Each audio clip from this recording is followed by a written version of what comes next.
saw Tony Elliott kind of take you and McKenzie aside prior to the game Saturday. What was his message to you guys? It really wasn't too much of a message. He just took us aside, prayed for us, and told us throughout the whole game, just keep our composure, don't play with our emotions on our sleeves.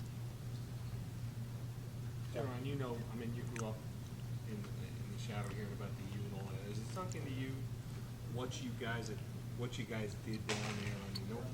No other team has ever done anything like that to Miami. Is it sunk in yet the enormous achievement that you guys had down there this week? Not really.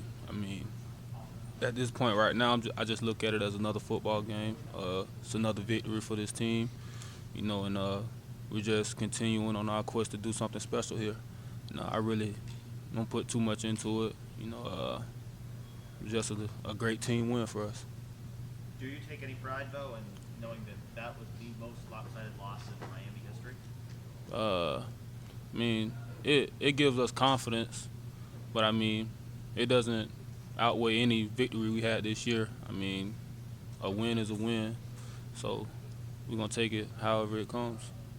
Statistically, Clemson on offense and defense is the best first half team in the country. What do you attribute after that?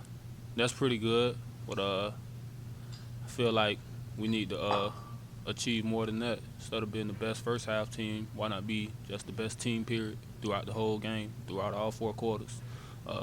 That's a good achievement, but we can definitely do better. I guess to that point, because coaches were very pleased about the Backups winning and closed it out. Is that maybe part of what you're talking about, the next step? Yeah, definitely. That's sort of like it shows that this team, we're dedicated to being the best that we can be, and that we're getting better throughout the season. We had that same opportunity going against Appalachian State, put the backups in, gave up a few big runs, and gave up a touchdown or two. Now we get down to the week 7 and we go in against Miami, and those backups get in, the same guys, and they go out there and keep them out of the end zone. They get a big stop. We had a muff punt, had them down in good field position at about the 30-yard line, and those guys went and got that stop. So it just shows that the maturity of this team, the leadership of this team, and those guys are dedicated just as well as the starters are. Talking about the backups, Van Smith got in the game late, 5 tackles, a pick. How did that make you feel? Knowing a guy step up in your I was excited for Van, man. I was excited for him. Just watching him go through practice. He works hard as if he's a starter. And being behind me and Jadar, he never knows when his number's going to be called, and his number was called. He went out there and showed up big time. He made some big plays, some big hits. And I was definitely enjoying watching him on the sideline. Do you personally take pride in the little things that you've shown him, talked to him about that allowed him to get to that point? Is that a point of pride for you? Yeah, it definitely is. It's always good just seeing a young guy go out there and do good. We talk all the time. Just watching him make plays. I was very excited for him. I can't take credit for what he did. Whether I did or not, whether I had I was a big factor in why he played good or whatever, I can't take credit for it. The guy, he's a good football player, and he went out there and displayed it. I know one of the philosophies around here is that winning is not easy.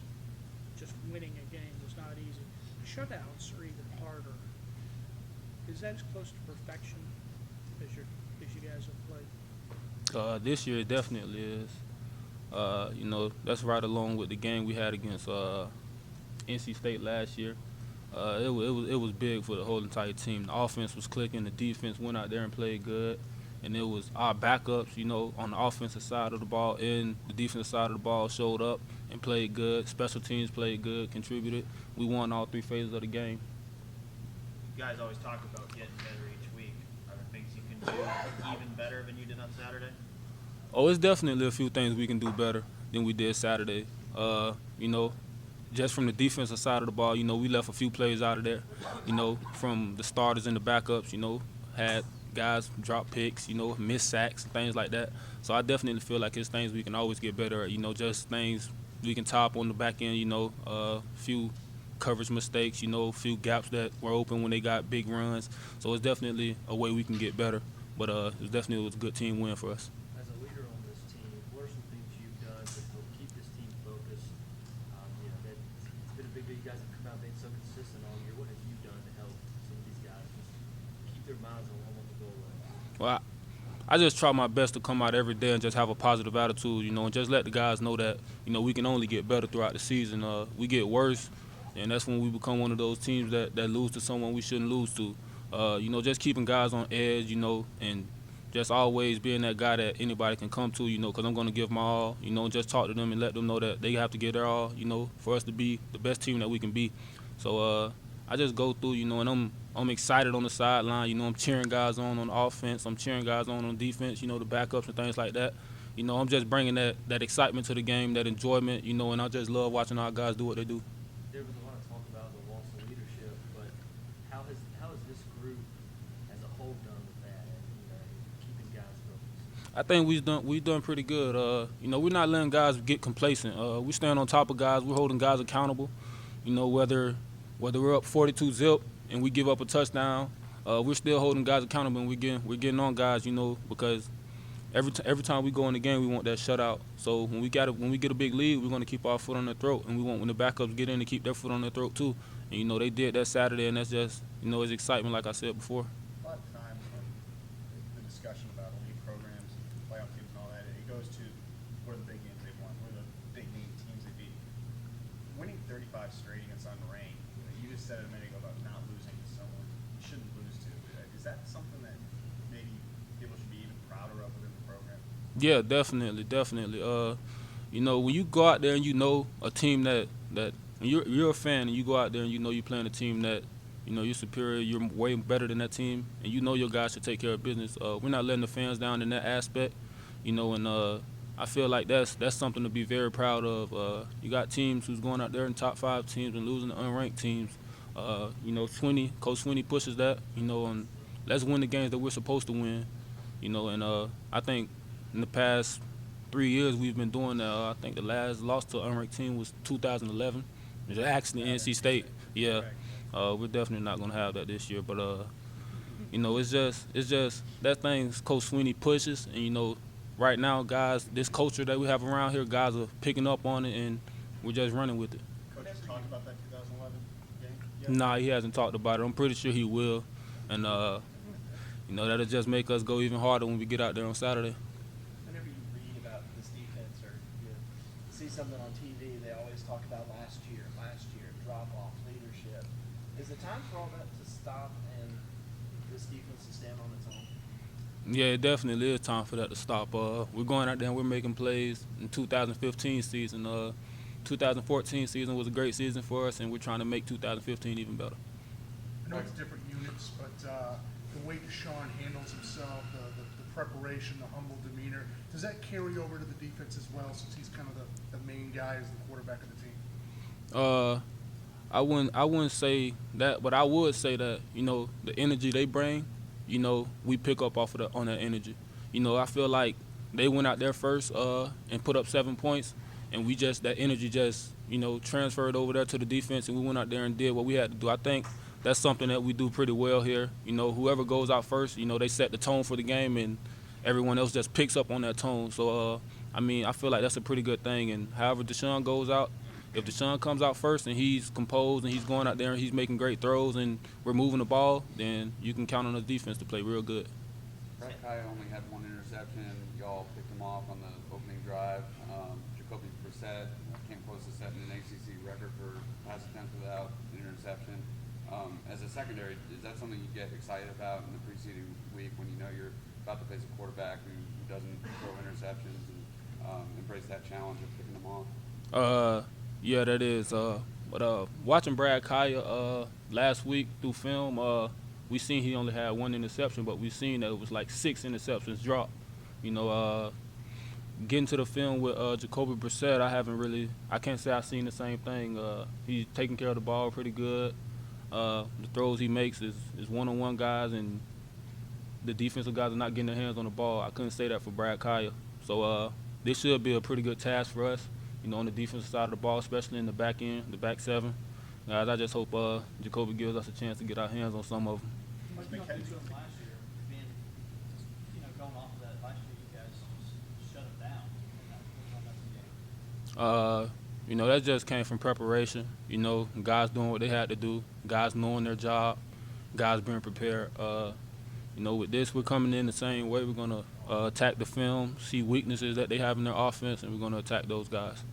Mackenzie, did he play?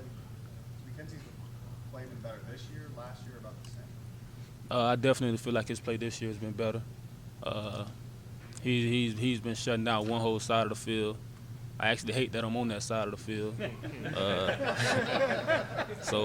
don't throw over there. Yeah, so I mean his play has been outstanding, man. The guy he comes in every week, he's getting prepared, you know, and the way he attacks the game is phenomenal. Seeing what he's doing, you know, it shows that we can go be even greater.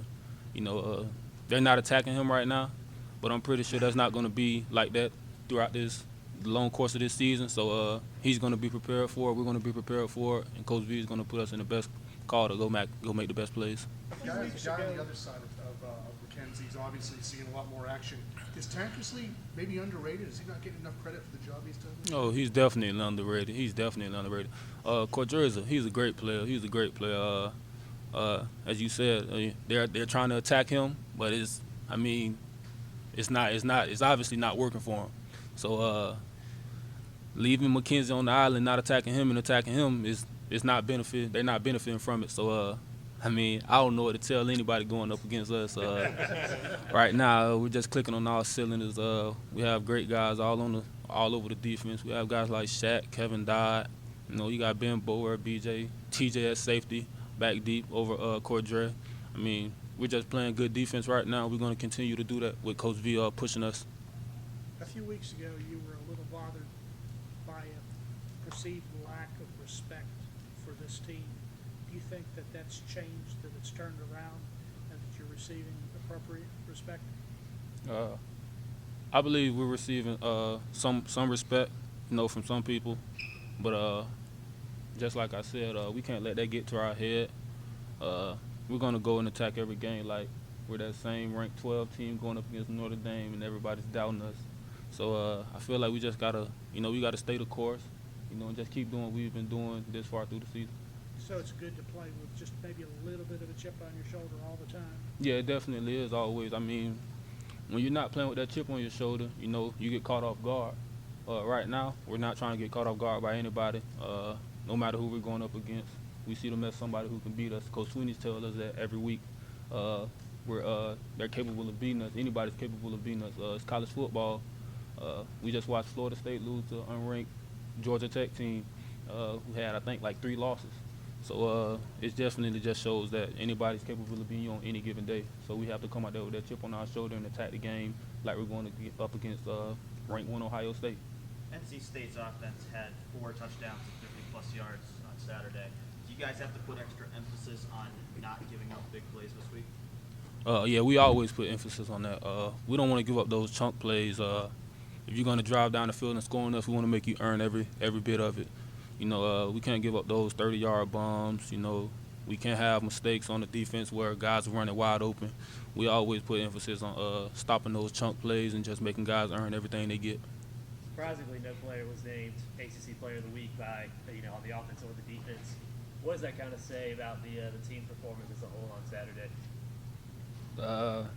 I think what that says, if not one person was named, that just shows that it was all a collective group. You know, if you can name one guy, that means one guy had a great game. When you can't name nobody, that just shows that, you know, and the scoreboard shows it as well, 58-zip. That shows that the offense was moving the ball effectively, and the defense was out there playing good. So if you can't name one guy, that just shows that the whole entire team was having a good game, you know, from the 1s all the way down to the 2s. I feel like that's kind of like a common theme through 2015 so far. Yeah, it definitely is. I feel like everybody's been having good games. You know, it's not just been one guy going out there and just shutting something down. It's not been one guy on offense just going out there and just being that guy. You know, I feel like everybody's been bringing their A game, you know, throughout the season, and we just have to keep going on like that through the rest of the latter part of the season. Yeah, is that kind of a key to kind of keeping sustained success that y'all been having this season, to kind of keep that mentality, that kind of attitude that y'all been? Yeah. We can't go in the game and depend on one guy. Can't go in there and depend on Deshaun to do everything. We have to have the receivers making plays, the running backs, and the O-line has to do their job, you know, with creating those holes and and pushing those guys on the defensive line. That's just the same for defense. You know, like we talked about, McKenzie's been having a good season, but we're not going to depend on McKenzie shutting down his side of the field and Cordray relaxing. So we attack that. We attack that every week. Coach V's on us like we're going up against Randy Moss. So I feel like he's a big factor in why we're doing as good as we are. He stays on us no matter who we're going up against, no matter who the opponent is. So I think that definitely carries over to the game. You know, just having him on our side, having him in the back of our mind, knowing that one little slip up, you know, and they can capitalize on that. You guys continue to have these dance parties after the game. So my hard-hitting question this week is, what is the most played song in the locker room? We really don't play the same song every week. We try to go for something different every week. But I mean, that just comes, like Coach Sweeney said, it's hard winning games in college football. So no matter the margin of the victory, I mean, we're going to celebrate everyone, you know. So I feel like that's why. Oh man, I don't know what to say about the songs, man. I don't pick the song. I don't know who picked the songs, but last week's song, it was kind of crazy. I forgot what we were in there listening to. This past weekend was Hotline Bling. Yeah, it was that, and it was something else. I don't know what it was. It was crazy. So I don't know who picks them, but You don't think I mean, Dabo picks it? I mean, he's the head coach. nah, he doesn't pick the song. He lets some of the players pick the songs. You know, they ask us what we want to listen to, and they play it, and Coach Sweeney just dances. He's not picking out Fetty Wap or anybody. Is it all dance music? Is anybody throwing in some country or some heavy metal or? Nah, it's all pretty much dance music. Some of the songs, pretty sure Coach Sweeney doesn't even know. He just dances to them. You know, we're excited to get victories, so we're going to celebrate every victory. What would you ask him to play if you won a college football playoff game? I don't know, just we won a college football playoff game. Just put the iPod on and leave it on shuffle. let's just dance and have fun. Thank you. Thanks, Jayron. Thanks, Jayron. Jayron.